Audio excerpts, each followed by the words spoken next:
We're with Mike Hebert to preview the 2010 Diet Coke Classic. Talk about the three teams that you guys have coming in this week with Baylor, Northern Iowa, and Dayton. Yeah, with Dayton and Northern Iowa, we have two nationally ranked teams in the top 25 that will provide us with every bit of competition we need.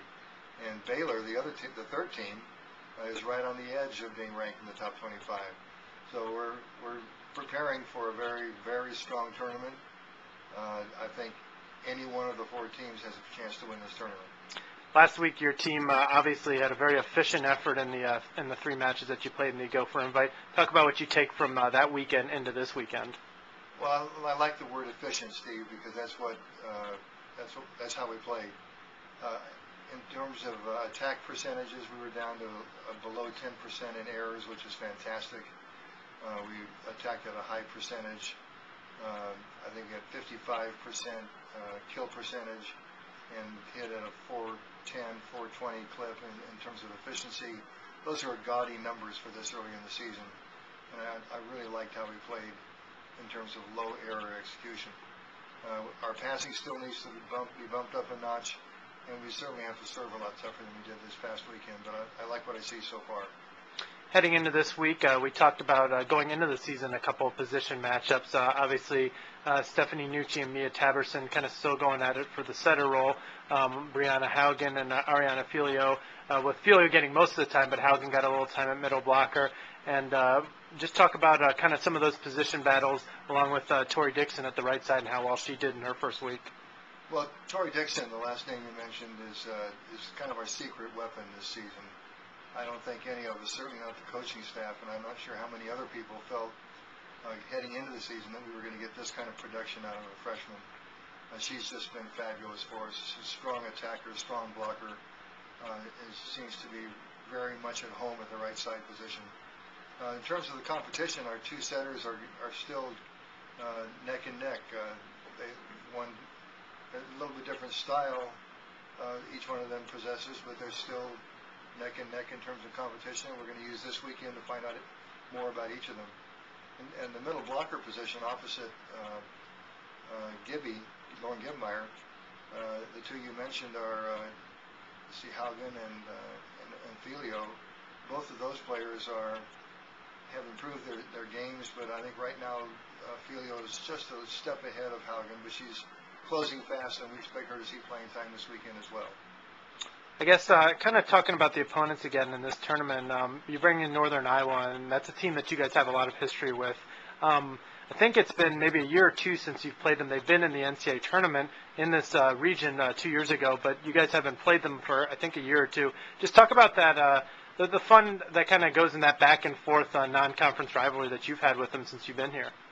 Yeah, Bobby Peterson, the coach of Northern Iowa, and I have been good friends for a long time, and I think we respect each other's programs to the extent that we really enjoy playing against each other.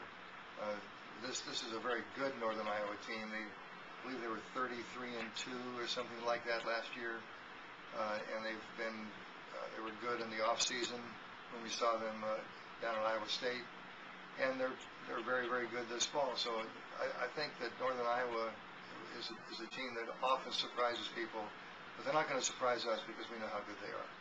And the other two teams with Dayton and Baylor specifically, Baylor obviously last year made the Sweet 16.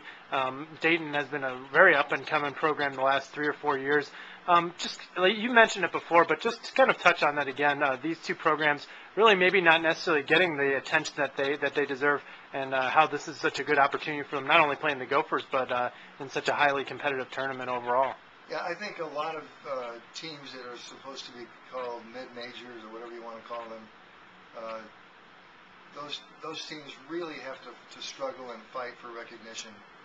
And having been down that road myself, I understand where they're at right now as programs.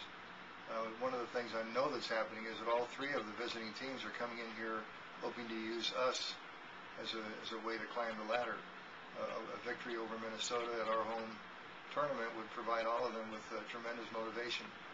We're going to try not to let that happen, but I think it's a reality that this is what the dynamic is set up for the weekend. I think Baylor is a very athletic team.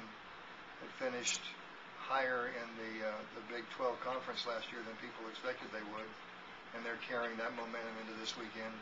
And Dayton, I think, is a highly motivated team, thinking this is their year to break through and crash the top 10 or top 12. So we're going to have to make sure that we have our act together, because these are some very good teams coming in. And finally, you guys hit 410 or around that mark last weekend. Just talk about the offense and how many weapons there are. It really just seems like, in the past maybe there's been at times a position or two where you guys were kind of working on it during the course of the year.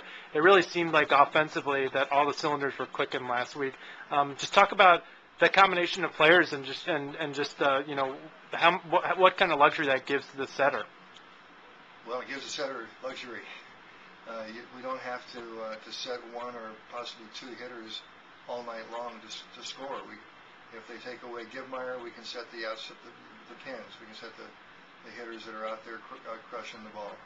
If they try to double team our outsides, we have great middle attackers that we can get the ball to.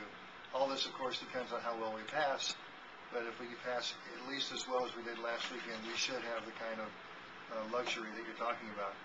I think the real big addition, the two big additions this year have been Torrey Dixon on the right side and Ashley Whitman on the left side.